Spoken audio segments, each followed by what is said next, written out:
L'école doit être un plaisir, le plaisir d'apprendre, parce qu'on se structure l'esprit, on apprend des choses, et puis en même temps, on s'épanouit avec les autres, d'ailleurs, avec du sens du collectif. C'est l'objectif de l'école, et il se résume ainsi. Tu veux, à Trappes, j'étais très très bon. J'étais des premiers de ma classe, les meilleures notes, des félicitations partout. Je captais tout très très vite. Il n'y avait plus de problème. L'école n'était plus un souci. Et qu'arrivait dans le lycée. Et quand j'arrive dans le lycée qui change un peu de classe sociale, on monte d'un étage, j'arrive là-bas, moi dans mon esprit je suis peinard parce que pour moi je suis un génie.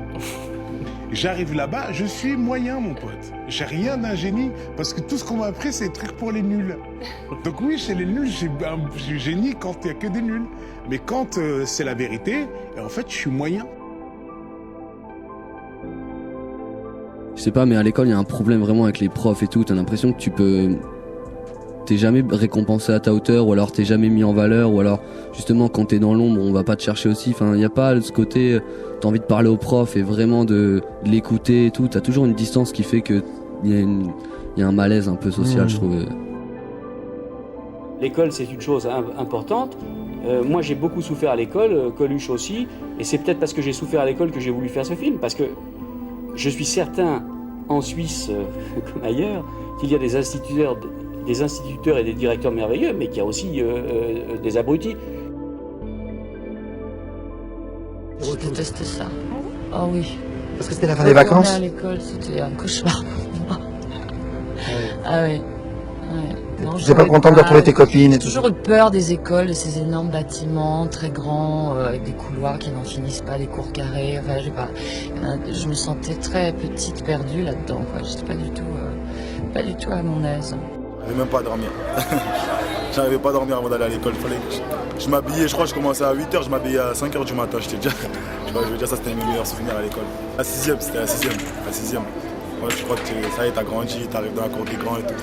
Après, t'arrives à la rentrée, tu te sens un peu ridicule parce qu'en vrai, les 3e, ils s'en foutent, ils ont l'habitude et ils sont pas au max. Tu vois. Prenons les choses comme elles sont. Et permettez-moi de vous dire ceci. C'est une erreur de flétrir le système français pour contenter des vues différentes. Il y en a assez d'entendre dire que l'éducation nationale débonne à rien, que nos élèves ne savent ni lire, ni écrire, ni compter, et que ceux qui vont dans l'enseignement supérieur ne débouchent sur rien. La France est une des grandes nations sachantes, et sur ces bancs même, il y en a une représentation, avec un système qui est condamné avec les mêmes mots depuis 40 ans. Qu'est-ce que l'école aujourd'hui, après Internet, pendant Internet, qu'est-ce que ça veut dire de mettre 30 gamins dans une même classe pendant 1 heure pour parler d'un truc, puis les mêmes 30 pour parler d'un autre truc pendant 1 heure? Est-ce que c'est bien comme ça que ça rentre là-dedans, en fait? Moi je crois pas.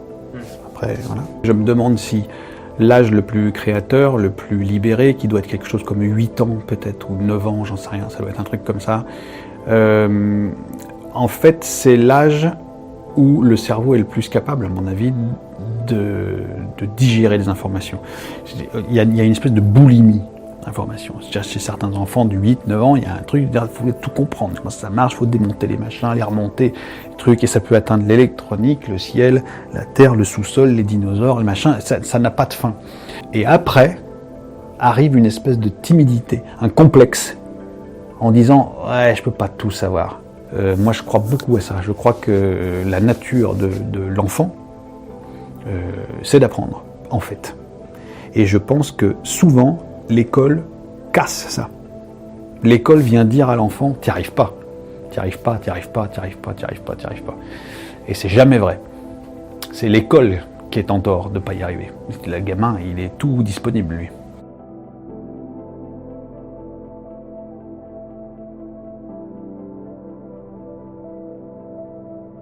Alors il faut distinguer le peuple et la populace. C'est pas exactement la même chose. Et faire une histoire du peuple. C'est-à-dire que, moi j'ai beaucoup dit que mon père était ouvrier agricole, ma mère femme de ménage, mais quand ce peuple-là sortait de l'école républicaine, il savait lire, écrire, compter, penser. Même quand il quittait l'école à 12 ou 13 ans.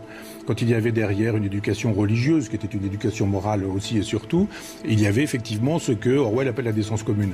Simplement aujourd'hui, quand vous avez une école qui fait plus son travail, dans laquelle on n'apprend plus forcément à lire, à écrire, à compter, à penser, et où ne s'en sortent que les enfants de la bourgeoisie, ou les enfants des classes élevées, où vous avez en plus de ça des gamins qui sont formatés par la télévision, Donc il est bien évident que vous fabriquez des crétins et qu'il y a effectivement des crétins dans le peuple et que ceux qui sont des crétins dans le peuple, c'est ce que j'appelle la populace, mais ce sont des victimes d'un système qui les a détruits.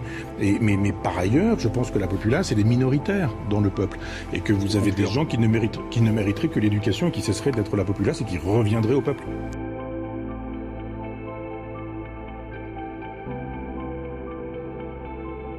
Alors moi j'étais au collège à De Crony, qui était un collège autogéré. J'ai commencé le théâtre là-bas. Et puis j'ai appris à vivre en communauté. Voilà. Et on avait un tel respect pour nos professeurs, on les aimait tellement, que le respect en fait s'est appris de cette manière-là. Tout d'un coup l'école devient un petit peu sa maison aussi. Que s'est-il passé dans une école, la nôtre, qui s'enorgueillissait il y a encore 40 ans d'être la meilleure du monde? Au hasard, hein, vous connaissant, je sens que vous allez nous parler de l'esprit de 68 qui a soufflé sur l'éducation. À l'époque, l'un des papes de l'intelligentsia française, Pierre Bourdieu, expliquait que le système français était foncièrement inégalitaire car il dispensait et valorisait une culture bourgeoise. On brisa donc la culture bourgeoise. On en vanta d'autres, populaires ou étrangères. Au nom de l'égalité, on abolit l'élitisme, même républicain. On créa au milieu des années 70 le collège unique pour qu'il n'y ait plus de sélection trop précoce, plus de différence, de hiérarchie, tous égaux. Des millions d'enfants entrèrent ainsi au collège qui n'avaient pas les codes pour acquérir la fameuse culture bourgeoise. On baissa le niveau général pour ne pas les traumatiser. À la fin des années 80, on mit l'enfant au cœur du système. L'enfant devenait le propre artisan de son savoir, disaient pompeusement nos grands maîtres. 20 ans plus tard, le paradoxe français est qu'à force de mener des politiques au nom de la lutte contre les inégalités, on les a aggravées. Les enfants d'ouvriers ont disparu des grandes écoles. La fameuse culture bourgeoise est redevenue le secret des nantis de l'argent, cadre supérieur, mais surtout du savoir. Les enfants de profs sont les grands vainqueurs du système.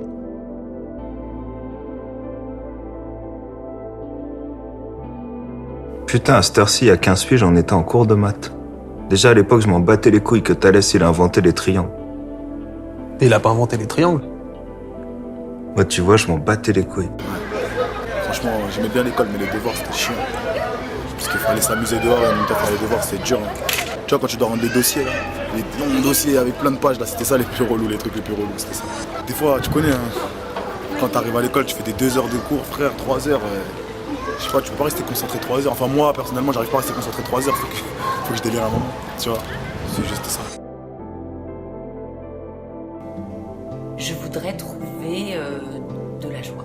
Mon fils, il part le matin en se disant, voilà une nouvelle journée qui commence, je vais apprendre beaucoup de choses. Et puis quand je vais rentrer le soir à la maison, je vais pouvoir participer avec mes parents à d'autres choses, leur expliquer ce que j'ai fait, ce que j'ai appris, et qu'ils soient heureux d'y aller.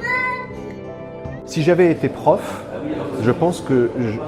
Alors évidemment, j'aurais eu ma discipline, que j'aurais certainement maîtrisé plus ou moins pour l'apprendre, mais je ne crois pas qu'on puisse se passer de séduction, en fait, quand on est prof. Je crois que je l'ai été d'ailleurs. J'ai été prof de musique pour gagner ma croûte quand j'avais 19 ans. Et j'ai pas d'autre solution que le spectacle. Même quand je suis prof, il faut que... Je serais incapable d'apprendre quelque chose qui ne me passionne pas. J'ai pas ce courage-là, j'ai pas cette technique-là. Il faut que je sois pris par un truc pour que ça file l'énergie de le faire, quoi. Mais il y a un prof sur 20 qui est comme ça.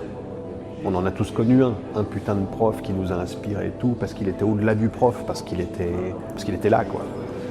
C'est celui-là que j'aurais voulu être.